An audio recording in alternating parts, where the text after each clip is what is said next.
Hello, so today we're going to be talking about black market augments. These are extremely powerful but often specific augments that could appear via the hack system in the TFT set 14 experience. So a lot of them have very particular effects. A lot of them could be very generically used and applied to many boards, but some of them really unlock with certain units and certain comps. And what this video is going to do is just talk about each of the black market augments. I'm kind of going to talk about some of the nuances that you can play around them, as well as some of the options that you have, and some of them that might be like a little bit more bait or a little bit more commonplace in having a good game plan to play around them. Of course, every black market augment can be broken and probably is broken in some way or some line. So a lot of this video is going to talk about like how applicable these are to multiple scenarios and how broken it actually feels when you hit that game-winning scenario. Either way, please make sure to like and subscribe. It does help me out as a smaller TFT content creator. We're also working on a 10,000 sub goal RP giveaway. So usually on my channel, I have lots of guides. If you checked out any of them in the past and they've helped you out at all and you're a returning viewer, or if you just check out for like, stuff that I do, like, VOD reviews and or patch reviews and stuff like that, it does help me out if you subscribe. So please make sure to do so, or double check if you are not subscribed, just in case. But anyways, these are going to be in alphabetical order, and we're going to talk about them, and I'm going to give, like, my opinion after having tried out most of them in a lot of my games, having played a couple games now with each of them. So Axiom Arc is where we're going to start, obviously starting with A, and then alphabetical order from there onwards. Axiom Arc, I would say, is pretty specific. I'm using similar rankings of how I talk about Ornn artifacts. It could be extremely strong. Basically, the way it works is if you get a kill, you get extra mana, so you basically get a mana refund on kill. The reason it feels a little bit specific is that it's sometimes meh if your unit isn't necessarily getting the kill all the time. You really want to have a unit, if you can, guarantee get the kill every single time to get that mana refund and then to just chain cast. Think of like hyper carries where they are doing all the damage and the only thing that's limiting their damage output is the amount of times that they cast. So think of those one-shot, low mana threshold units. Those are going to be the ones that are going to be the most successful with an augment like this. I think like Vigor, for example, Vex, LeBlanc, these are units that might work out a little bit better just because, these are all like your typical blue buff holders or your typical very low mana thresholds, but also drop nukes, right? If you think Vigor is a perfect example of just like, pumping out damage, solo carry. If you can just get him to cast more frequently, that would help out the most, and he's usually going to be one that guarantees the kill because of the explosive damage that he's doing. So that's what I think when I see Axiom Arc, but like I said, because it's like limited to some of those units, you could take it as generic mana gen on like a whole board if you have a lot of mana generating, a lot of mana casting style units like a Brand Ziggs board. But I think the most success you're gonna have is if you're on those units that guarantee a kill. Next, we have Binary Airdrop. Contrary to everything, Binary Airdrop, I think, is one of the most, if not the most broken augment in the game.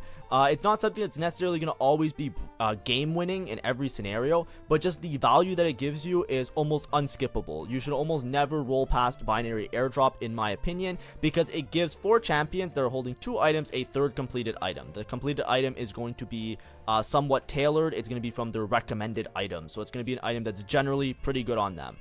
This gives you a total of 4 tailored items, 4 entire items. If you compare it to other prismatics, think Buried Treasures. Buried Treasure gives you 6 components, which is, do the math, 3 items, right? Other prismatics give you only 3 items. Binary gives you 4 items. It's a whole like silver or gold augment above other augments. It's really great with multi-carry comps. There's a lot of comps that camp out really high with Binary Airdrop because you're just able to spread your items, make 2 tanks, 2 backline carries, or multiple carries.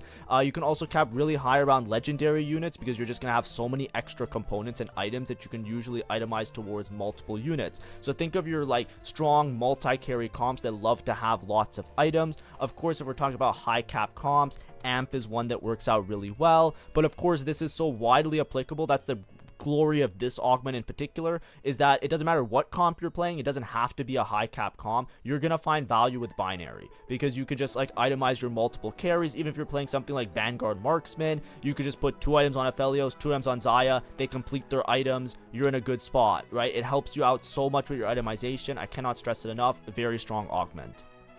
Next, we have Blue Battery. Blue Battery is obviously going to be specific. The main benefit of it is that it obviously gives you a blue buff. Blue buff is going to be good on certain units. They usually are going to be low mana threshold units because of the way blue buff works. It just causes you to lower that mana threshold, so it helps like if you have like below 50 mana or something like that. The units also gain ability power, and then after casting, they gain 5 mana. Because it gives an extra blue buff, it's really good with comps that require multiple blue buff holders. So if we're talking about Strategist Amp, for example, both Yumi and Annie, if you read them, they both have very low mana thresholds and they both love to cast a lot. They're both excellent blue buff holders. So if you see this augment and you're playing around blue buff holders, it gives you 1 extra blue buff that you can often itemize towards both of your blue buff carries. Additionally, it will work really well on units that love to chain cast or cast a bunch. Dynamo works really well because you can put it on Elise, and then having your Dynamo units generate extra mana is also going to help them to cast very frequently, which is something that they want to do anyways via their abilities and their trait. I can also work with some other units that like to hold blue buffs, of course, like Vigar, Vex, and like we mentioned, Amp and Dynamo can work out really well there. Next we have Chemtech Overdrive. I think this augment's pretty strong. When I look at it, it just screams to me that it gives a lot of stats. It gives a bunch of attack speed and a bunch of HP. So basically, you're just taking 3 units on your board. They're now getting zooped up with an extra 450 HP, which is pretty substantial, and then also gaining attack speed. It's typically a lot better with melee style comps, so it has a little bit of a specific nature to it, but it also drops extra gold. Like each of those 3 units, when they die, it gives you an extra gold on death. So it can also help you kind of manage econ. It just gives you a lot of value for what it is, especially if you get it on 3-2, like a little bit earlier in the game rather than on 4-2. But typically your best bets are going to be your Slayers, your Executioners, and potentially even your Bruiser style comps that scale really well off the HP, because you're going to have like this impenetrable wall of a front line, get some extra HP, they get extra value off that HP as well. When I say Slayers, that's going to be boards like your Divinicorp Z board, right, where you're just playing around like multiple frontline AD style carries, right, something like that. But maybe a little bit more Divinicorp, you know, a little bit less Slayer. Boards like these are going to work really well because all the different melee style carries are going to gain HP, which helps their survivability. And it's also going to give them attack speed, which works really well because when you have units that are melee style units, attack speed works really well because it helps them to keep up that Omnivamp uptime, right? If they're constantly attacking, they're constantly healing with Omnivamp, which is going to keep them alive for longer. So it just generally works pretty well. Next we have Cruel Pact. This one I would say is very risky and I would often avoid it. Cruel Pact, the way that it works is basically instead of leveling using gold, you now buy EXP using player health. So you're taking your health and you're basically losing it and trying to tempo level and make a really strong board very early. This in the past was a very common and very strong augment that was considered to be the 3-cost reroll augment. The reason is that if you're spending your HP, it's very easy for you to get to level 7 on stage 2, right? Like stage 2, right when the game starts, you can just pump, go level 7. You're probably gonna win every single fight because you're level 7, so you have 7 units in. Most people only have 3 or 4 units in by that time in the game. So typically you're gonna be extremely strong early game with it, and then you kind of start to taper off later, and it's really hard for you to gain that extra HP. You do heal health every turn, 4-player health after each player combat, but it's really hard for you to get the HP advantage to then be able to push level 8 or even level 9. So typically what you're going to do is you're going to take Cruel Pact, you're going to instantly teleport to level 7, you're going to have a huge econ that you can just build because you're going to be level 7, just holding your interest and having all that gold instead of leveling. You can just use it to roll and hit your units, and then you typically just 3-cost reroll with it. The problem is right now in the meta, there's not many good 3-cost reroll lines that are pretty commonplace, I would say. The only one that I can think of, but it recently got a little bit of a nerf, is like the Dynamo, like you reroll Elise Braum. There are some other options like, you know, Slayer with like Jarvan Senna, but all of these lines are not like particularly amazing win out comps, and I wouldn't necessarily commit to Cruel Pact to just play one of these comps because there's a good chance that you just don't hit your units, don't stabilize, and then you kind of just like fall off or taper off pretty hard, and then it's just like a bad feeling game. So I would definitely err on the side of caution unless you really want to try it. Of course, you could also try and play towards level 8, level 9, but it's not going to happen most of the time in my opinion, so just be careful. Next we have Cursed Crown. So Cursed Crown, basically you get +2 team size, so it's like 2 fawns, but you take 100% more player damage. Personally, I don't think this augment's worth it. I didn't even like it when it used to be like in the game because it's just really hard to manage. Basically, you take double the player damage, so it's very easy for you to just throw a game and go bot 4 with this augment. You can easily just lose a round because other people might have you know, quote unquote Exodia, especially with the encounter mechanism of randomly dropping some extra loot or extra stuff. If you're weak for even a single moment in the game, you just lose all your HP advantage and you can easily just drop very low on HP and just put yourself in a bot 4 position. I would be very cautious about this, but of course, this can work generically with any comp, right? You're basically just getting +2 team size. So if you have like a really strong opener, for example, like if you just have like Anima and you get +2 team size, you can easily just steamroll people by having something like 5 Anima early, plus the ability to level and then play extra units. But like I said, unless you have some sort of giga opener that you know that you can streak with it, and unless you know you can convert that into a really high cap board later in the game, it's very risky because this is something you have to commit to very early in the game. I think it's only offered on 2.1, it says, so I would not necessarily play it. Also, I haven't seen this augment anybody take it ever, and I don't think I've been offered it, so it might not even be in the game. If it's not in the game, then just ignore it, like whatever, just don't worry about it. Next, dominance. So dominance is risky. It's similar to some of the other augments that we see here. It's offered really early in the game, and it's usually very specific. Basically, if you have surviving champions, you get extra gold. So for every 2 surviving champions, you gain 1 gold. This is extremely strong because you just get a lot of gold early, which you can use to steamroll the rest of the lobby. However, you need to have an insane opener, right? Otherwise, it's completely useless. So the only time I've ever seen personally, like in my game, somebody take dominance and do really well was with something like Anima, right? They took dominance, they pushed levels, they were 5 Anima on stage like 1, basically, because like, you know, stage 2, they were 5 Anima, and they just steamrolled the lobby because they had so much power that they were able to just continue to push levels, and they made it to like level 10 or something, right? Because they just at every step of the way, they were constantly just ahead of the lobby tempo in terms of being extremely strong. So I'm trying to put the right units in here. 5 Anima looks like this early game, right? But like I said, you have to have an insane opener. Something else that's not really talked about whenever you look at a prismatic augment is not thinking about it in context, right? If you take something like dominance, you're like, okay, I'm really strong, I'll take dominance. However, if somebody else takes a prismatic combat augment, if somebody takes prismatic augment that makes their board stronger, their board will be stronger than yours because your augment just gives you gold. Their and EXP, of course, and their augment actually gives them combat power. Like if somebody just takes like, you know, prismatic, I get a bunch of stats, it's like it doesn't matter if you have the EXP and a strong board, you might still lose because they have a prismatic combat. So whenever you take these type of augments, that's why I say it's really risky. You have to have an insanely good spot. Like you have to have like all upgraded units, really good synergies, early game tempo, good meta read of like comp that's gonna like transition into a strong comp that continues to win out late game, stuff like that. So be very careful with it. I would definitely avoid it unless I have an insane spot. Next we have double trouble. So double trouble, this is something of the past. Basically, when you field 2 copies of the units, they both gain extra stats, so attack damage, ability power, armor, and magic resist. And then when you 3-star one of them, you gain an extra 2-star copy, so you can always keep up that double trouble. The idea is that you're usually playing this with comps that you're trying to reroll the units. This set, I find that it's not super common because a lot of the strong synergies are usually really deep synergies. Like if you think about it, like a lot of times if you're playing like any of the backline style synergies, you want to have a really strong front line.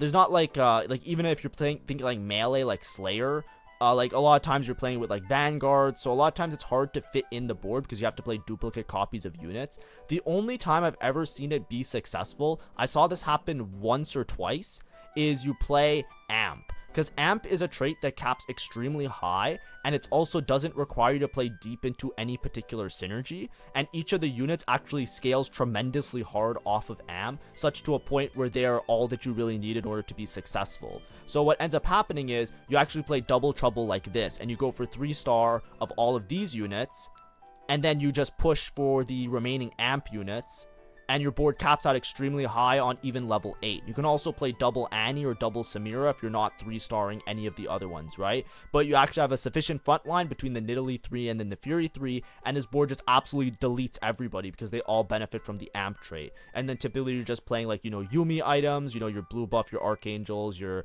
Gunblade, you know, your Bis Yumi. and then you have your Neferi items, and this kind of works like okay, and you basically just play double cat, double dog. And sometimes, like I said, if you don't want to roll for Neferi, you can roll on level 7, or sorry, Nidalee, and you can roll for like Neferi this, and then you can even play some other synergies, and you just go double dog, double cat as well. And then you just play like, you know, an extra unit. You could love, if you make it to level 9, then you can just play your typical amp board, which looks something like this, except you just have double Neferi instead, and it plays like this. This is the only comp I've seen actually work with double trouble, so unless you have a spot specifically to play this comp, I would not play double trouble. That's my personal opinion. I think that there could be other tech that you can try out. You could be creative and experiment and play other comps, of course. By all means, go ahead. But if I'm giving you my own advice of like what I see and what I think is necessarily like reliable for you to get a top 4, I wouldn't just click this and blindly try and play something, because a lot of times by lacking the synergies, your board's going to fall apart really fast. So I would say it's risky. Next, we have Endless Hordes. This one I also think is pretty risky. It's pretty specific as well. Basically, the idea is that you can play +3 units, but all the units basically have reduced health. So they're all a little bit more squishy, and they could also only hold 1 item each. That actually hurts their ability a lot, and basically you're trying to make a board that is a sum of parts. I've tried Endless Hordes with a lot of different types of boards. I've tried it with Divinicorp, I've tried it with Anima, I've tried to make it work a lot of times, and to me it always feels like it's lacking, and it's not necessarily as strong as it might sound with the +3 maximum team size. In the past, it had worked with like augments similar, or sorry, traits similar to like Divinicorp, but I feel like it just doesn't work well this set. I think the Divinicorp units all need multiple items in order to get pumping in terms of their damage. But either way, there is the forbidden broken tech that everybody always talks about, but nobody knows if it's even possible because I've never even seen it with my own eyes. But it's like Endless Hordes with quality over quantity, because quality over quantity, if you're holding 1 item, it turns it into a radiant item. Well, obviously that's going to be broken, right? You get +3 units and they're all holding radiant items. Yes, of course, it's going to be great. Otherwise, I would consider this to be not very strong, and I would be very cautious about taking it. I think it could be good to convert to a top 4 in certain spots. I had taken it and got a 4th by just playing like around Divinicorps in a similar way. I just wanted to play a bunch of units. My items weren't particularly great, so I just like, you know, war of attrition, sum of parts. I just had a bunch of units on my board and just like said, okay, you guys deal with it, try and kill my board, right? And it was able to like convert into a 4th. I think that can work out. I think it would also probably be good with Anima. Anima, you don't really care too much about the individual units. It's a very sum of its parts style of board, because with Anima, for example, excuse me, you get a lot of damage through the Anima trait itself. So if you can play Anima, and then you can just like Endless Hordes, throw in some extra 5 costs, which actually can help you like scale your board really well, right? This is a board that would fit in on level 1, 2, 3, 4, 5, 6, 7, 8, 9, 10. This is a board that will fit in on like level 8, right? You know what I mean? Like just Anima with extra 5 costs. And the thing is that your individual units, you don't care about doing that much damage. So you don't care that they have 1 item, because your Anima trait is going to do a lot of the damage. And then your extra 5 costs give you synergies and extra benefits that can work really well. Like this is a comp that I think could work well with Endless Hordes, but I still think it's risky because obviously you already have to have a good Anima spot. And if your items are good enough, they have to work out in such a way that you can split them and have 1 item on everybody in a meaningful way. Next, we have Final Reserves. So this one I think is a little specific. It's pretty broken in the spots that you have it. Basically, it's similar to like last chance or whatever. It's basically a second lease at life. The first time you would die, you basically live with 1 HP, and then you gain 30 XP, and it sets your gold to 90. So this is a huge point of contention, the set your gold to 90s part, but I'll explain a little bit after. The idea is that it's really good, obviously, if you're playing a lose streak into high cap com. It gives you so much gold and so much XP that a lot of times you can actually fast 10 with this. In many cases, you can make it to level 9, then you can Final Reserves, proc it, and then go straight to level 10, and then just roll on level 10 odds and have like an insane giga capped board. However, it is very risky in those situations. Of course, if you're playing around Cypher, it's going to be broken. If you're playing into Amp, lose streak, it's going to be broken. But you want to be very careful about it, because obviously if you just cash out Final Reserves and you don't actually convert that into anything, you don't use your gold, you don't use your EXP, and your board doesn't get strong enough to your board has to be strong enough to make up for the fact that this is a prismatic augment. That's what I'm trying to say, right? You need to have so many 5 costs and so many high-powered upgrades that your board has to be better than everybody else's because you're losing a prismatic, right? Imagine if somebody has prismatic bulky buddies, right? Your board has to make up for the fact that they have prismatic bulky buddies because you have final reserves and you're getting golden XP, which means you have to convert that into unit strength. So that's what I'm trying to explain. Now, something that people say, right? Some people really like to prep before the turn happens, right? If you know that you're going to die next turn, you can plan for it, right? Because it's going to set your gold to 90, you can basically just pump, go straight to like level 9, make your next turn a lot easier. You can just pump XP infinitely, and you can buy a bunch of units because basically those units that you spend all your gold on your board, when it sets your gold to 90, you basically want to use all your gold so you're at 0 gold. Then it will set it to 90, so you kind of just have that like ease, and then you can just sell all the units that are on your bench anyways. I believe if you don't prep, it converts that extra gold to XP. That was a change that happened in a previous set. Final Reserves, like I said, is an older augment, so I haven't personally tested it, so I would just prep the turn before to be safe. But there was a change to Final Reserves many sets ago when it existed in TFT, where when it sets your gold to 90, like let's say you already have 90 gold, it's not like you're going to lose 90 gold. It would then convert that to XP instead. So I would just, you know, I would prep anyways, like I said, because if it sets your gold to 90, to make sure that it like actually sets it to 90, you just spend all your gold to 0 and then it sets it to 90, same difference. That's just the safer option. That's why I said it here. But obviously, board that you can think of doesn't necessarily even have to be a fast 10 board. It could just be a fast 9 board. Think your strategist amp, right? When you're thinking about high cap boards that can easily win out from any spot, so long as you hit your whole board, Strat Amp is going to be one of them. Level 9, just roll for everything, hit Zac 2, roll for Zac blobs, use all that gold, spend it down to 0 if you have to, if you're really stressed about not winning out. Zac has like 50 plus blobs, you win out for free. You know what I mean? Stuff like that can work out really nicely. So consider those type of boards. Also, I think I have 2 PowerPoints open. I'm hoping on the right one. Anyways, Gargantuan Resolve. Gargantuan Resolve is a little bit specific. This one's basically like you get Giga Titans. So there's the Titans item, which is a decent item in the game. It's good on melee carries, obviously. I'm just putting Jarvan here as an example. I'm not saying it's good on Jarvan, but the Titans item, if you read it, it basically just stacks up and then they become really big and stuff visually because it's cool. You get attack damage, ability power, and then armor and magic resist. What Gargantuan Resolve does is it stacks to 50 instead of 25, and then it increases the resist bonuses. So that gives you more armor, more magic resist, and then it also gives you more, by stacking to 50, it gives you more AD and AP as well. It's really strong on melee carries, obviously the ones that love Gargantuan's Resolve. It's also good on many hero augments. If you remember in yesterday's video on my channel, I talked about hero augments, and a lot of the hero augments, a lot of the units love to have Titans on them.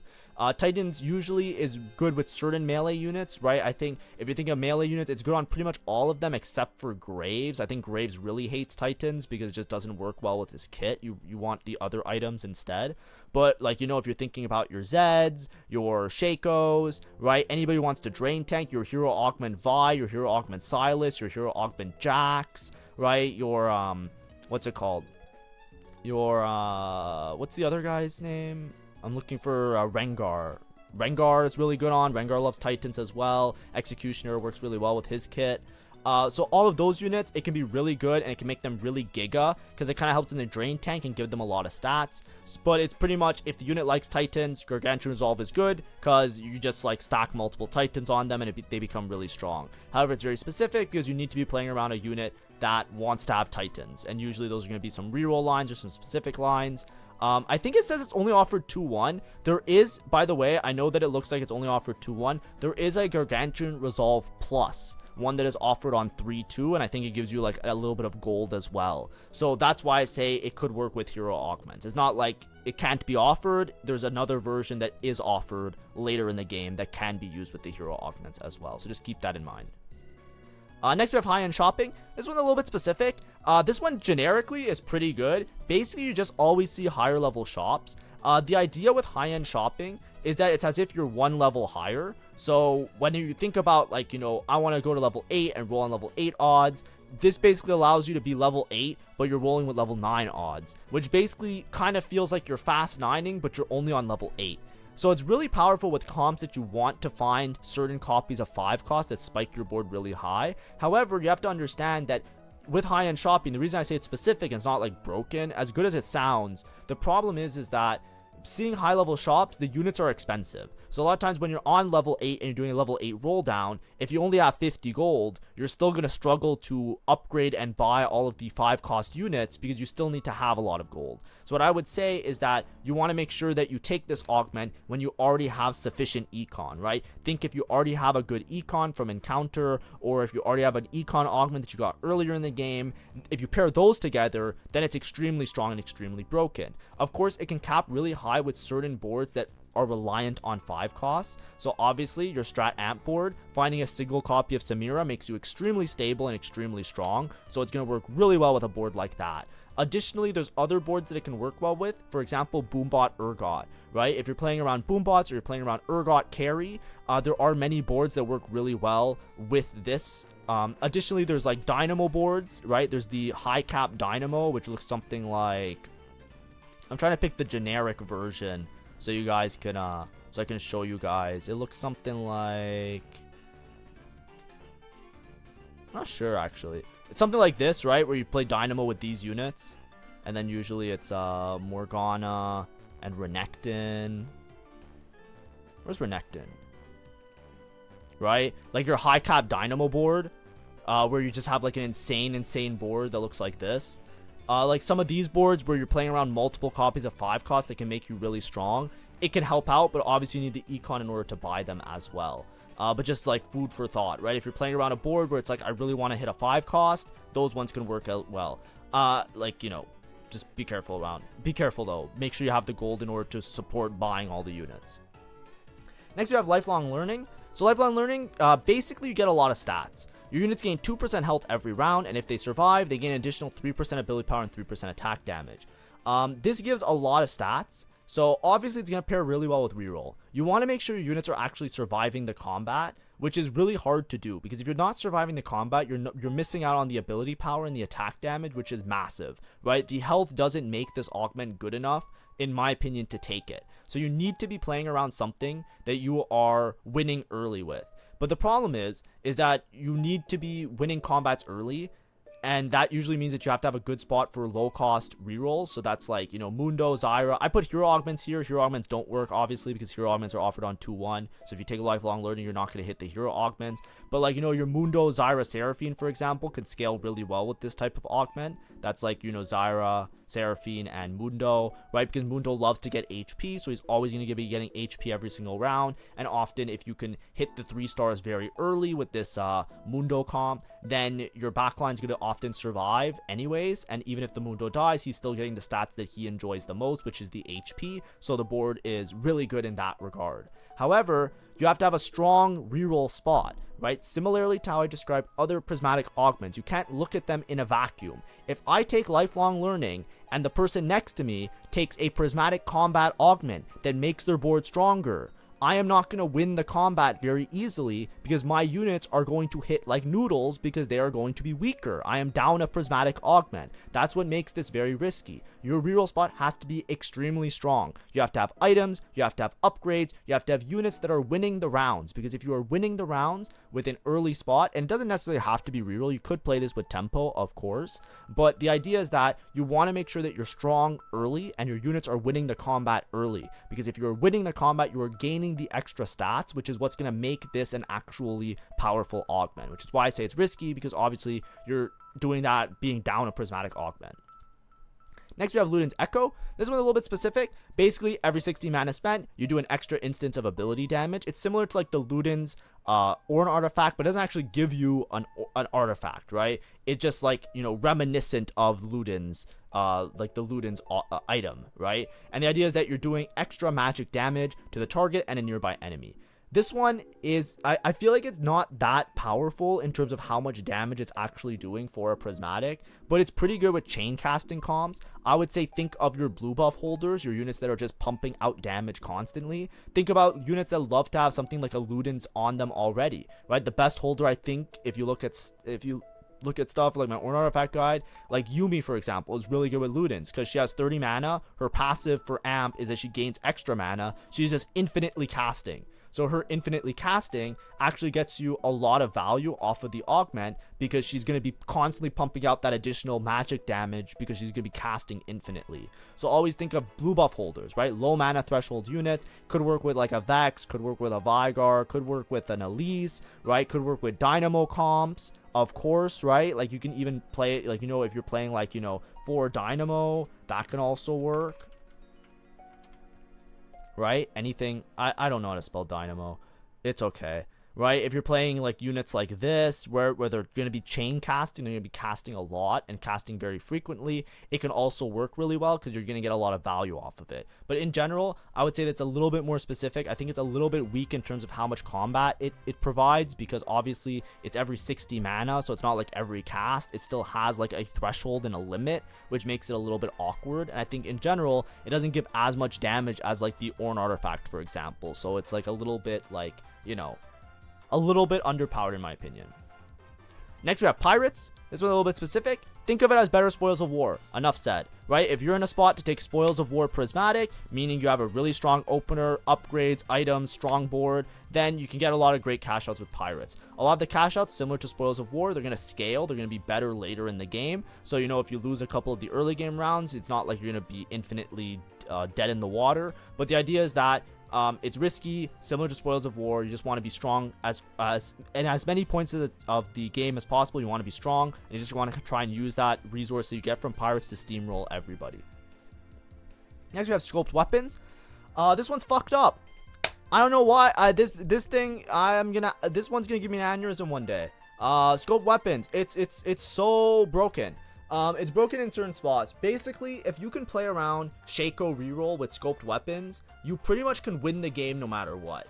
Now, obviously, I can't tell you to force it every single game because obviously you can mess up, but holy shit does this thing bail people out, because this thing can be offered on 4-2. There are so many times I'm playing the game and it's like, uh-oh, Spaghetti-O, black market augment, looks like the Shaco player just wins for free again, because they were playing Shaco. And it's like, how am I supposed to know it was going to be a black market augment? That's TFT. Woohoo, set 14. I love this set. But anyways, the way that it works, jokes aside, basically you get, if you start your unit in the back 2 rows, they gain infinite range. It works really well on melee units a lot of the times. This is something we see every single set.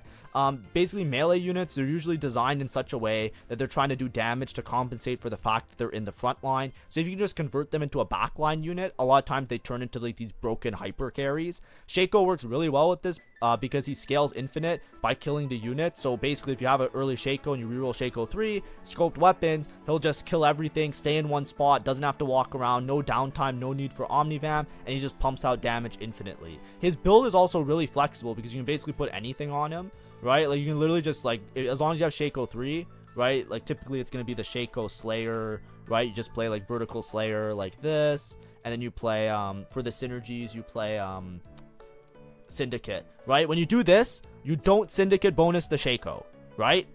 I want to make that very clear. You do not Syndicate bonus the Shaco because then he teleports in and he dies, right? You don't want to Syndicate bonus the Shaco, you Syndicate bonus the Braum because then the Braum just becomes a Giga Tank, right? And what you do is you roll for Shaco and then you roll for all your Slayers on level 7 and then you push levels to get your 6 Slayer, 3 Syndicate on level 8, right? So you go for 3-star everybody and usually just win the game. I think in terms of items, one item that works really well with him is the Striker's Flail, just because like you get so much value off of the extra damage amp and the crit chance. A lot of times you can build them with like, you know, IE Gwinsu, but there's lots of flexibility there. In some cases you don't even need the Gwinsu. I just think that it's like nice and well rounded. You can also switch that with like other items. You can also just build them for like pure AD or pure damage amp, one or the other, and those will also work out really nicely. And if you don't believe me, if you're looking at me and you're like, but Fenrir, Shaco with scoped weapons isn't that good. I tried it out once and I didn't win. Okay, I'm gonna show you my proof. Check out this game. I went second. I have Xayah 3. That's cool. Who did I lose to? Scoped weapon Shaco, right? This was a while ago. Trust me, it was like June 3rd. So a couple weeks ago. Isn't that fantastic? Do you want me to go in my history and show you all the other times I lose to Scope Weapon Shaco? If you have a spot for this comp and you win, you just win for free. It is really broken. Just be aware of it, okay? So if you see Scope Weapons on 2-1, just hard force Shaco, you'll probably go top 4, right? This is I don't get it. My bad. My bad. I also in this game I had Xayah 3 on stage 4 because this was black market, so this was a game that I took pirates. So I had pirates. I hit Xayah 3 on my 4-2 roll down or something. Like 4-2 roll down, I hit Xayah 3 because I had 2 duplicators. And I still lost every round to the Shaco. That's the only player I lost to. I had 80 HP, and every time I ran into the Shaco, I lost. Before he even had the 3-star. He had Shaco 3 and 2-star, 2-star, 2-star, 2-star, 2-star, and I still lost every single round. It was miserable. But that's scoped weapon, so be aware of it, right? It can also be good with some other melee style comps. I've also lost with against Jack's hero augment with it. It's really good with Jack's hero augment because he just goes in the backline, has infinite range, and pops off. Could also be good with some melee carries like Renekton, right? Similarly, like Renekton rapid fire, Renekton scoped weapon, similar idea there. Next we have share the spotlight. This one's a little bit specific. It's specific in the sense that you basically have to position all your units in the back of your board. You basically get like this little circle of hexes where you get extra damage amp, omnivamp, and they generate extra mana. It gives a lot of stats. It can work really well, but obviously, like, think to yourself, you can basically just get instantly Sejuani stunned every single game because like all your units are in the back line in a one particular spot, so it's very easy to position against you. I have a personal vendetta against this comp because I don't know if it's bugged or intentional, but sometimes the share the spotlight doesn't give you all the hexes. If it positions on one of the sides, sometimes it cuts off one of the hexes, which actually just annoys me because I lose value on my prismatic, which I already don't think is that particularly broken, and I just don't get to use it. But also it can work really well with units that love to have omnivamp. The damage amp is also really well. One board that works really nicely with it is actually any board where you're playing around Vex.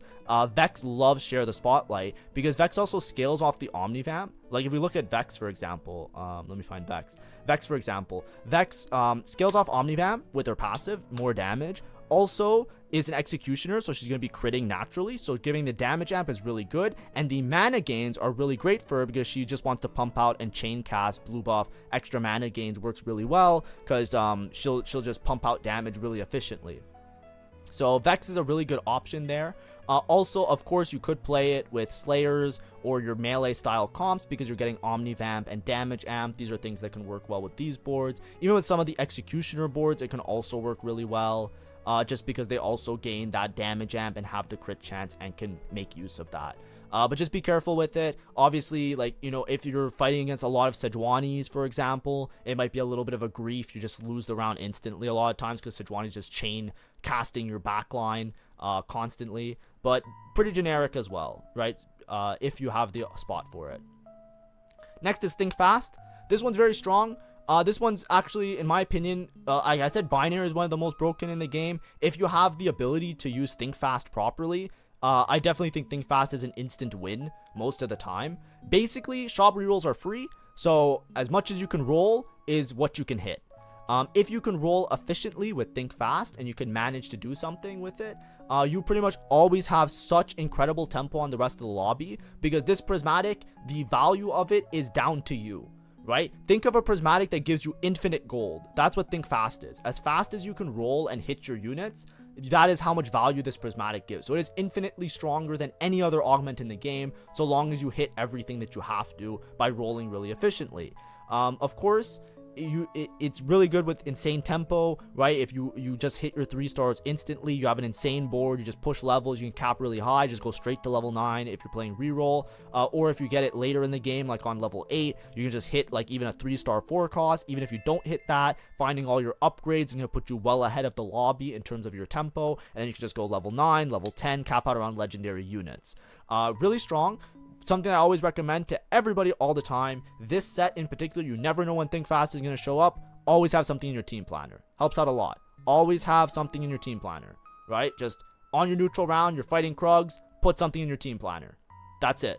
Doesn't matter if that's the comp you're going to play guaranteed. Doesn't matter if you're playing flexibly. Have something in your team planner. Think Fast appears, you're ready for it. You just roll, click the units with the green little bubbles, try your best. And practice as much as you can because it's just an important thing to know and to be able to use well. Next we have Titanic Strength. This one I think is pretty specific or risky. It's obviously good if you have a lot of HP because you gain extra attack damage and ability power based on your HP. It can work really well with reroll or bruiser lines, right? If you have like a, a reroll line, like 1-cost rerolls, Mundo reroll, anything like that, works really well. If you're playing all bruisers on your board, obviously they're just going to gain a bunch of ability power and max health. Ability power and attack damage from their max health. Otherwise, it's very meh. I don't think it's worthwhile to take if you're not playing specifically bruisers or you have like a 3-star reroll hyper carries type of setup, because I don't think the amount of stats that you get from it is that meaningful otherwise. Next, we have Unstable Evolution. This one I think is very risky. Basically, random effects are random. When you start up a unit, they'll gain 360 health, 36 attack speed, 36 ability power, or 36 attack damage. Sometimes you just low roll and you hit the wrong one on the unit. Obviously, the health one's really good. Obviously, like, attack speed is generally pretty good. But a lot of times, if you hit the wrong thing, it can be very, very detrimental. Additionally, you want to maybe be playing around reroll with it. It kind of feels like awkward. I think even with the stats that it gives, it doesn't feel like that much in terms of like giving you like insane tempo. So I would say it's risky.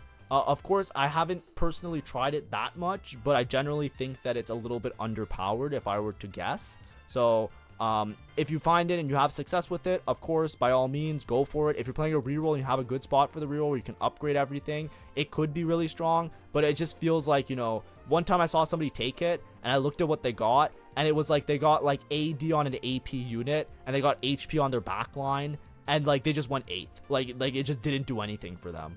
So I saw that and I was like, okay, yeah, I think I'm just never gonna click that. So maybe that's me, maybe I'm being too harsh, but be careful, right? Try it out if you can. Of course, all the black market augments could be broken if things align. Of course. Next we have Wise Spending. I think this one's generally pretty strong. It's basically like a really good econ augment. Every 2 times you roll, every 2 times you roll your shop, you gain 4 XP. What this does is it equates so that the amount of gold that you spend on rolling basically equals the amount of gold that you would spend on leveling up. So basically, you just never press your F key. You never use F to level up. You basically just always roll, and that's your new way of leveling up. So it basically consolidates the two together. It recently got buffed. At first, it was like 2 gold, 2 XP, and that was really broken because you just could ignore econ intervals you can ignore leveling intervals at high level of play. So that was just like really annoying.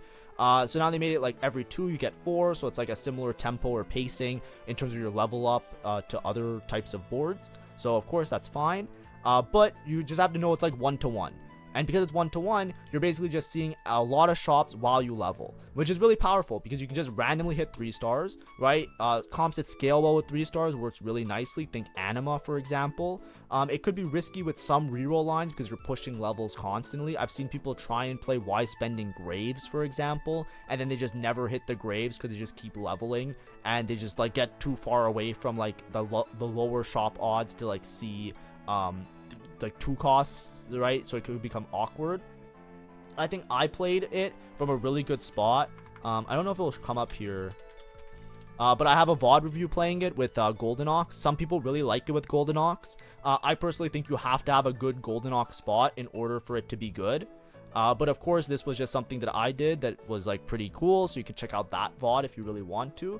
But the way that I see it is that it's pretty generically a good econ augment, because like not only do you get to roll your shop a bunch, which helps you to see a lot of units, find upgrades, be strong, it also allows you to push levels pretty efficiently. You often can take Wise Spending and make it to level 9 while still seeing so many units and so many shops that you don't have to like balance that econ in terms of like rolling on level 8, finding your units, and then going level 9. You just kind of like just pump to level 9 constantly, or level 10. You just hit these like massive caps.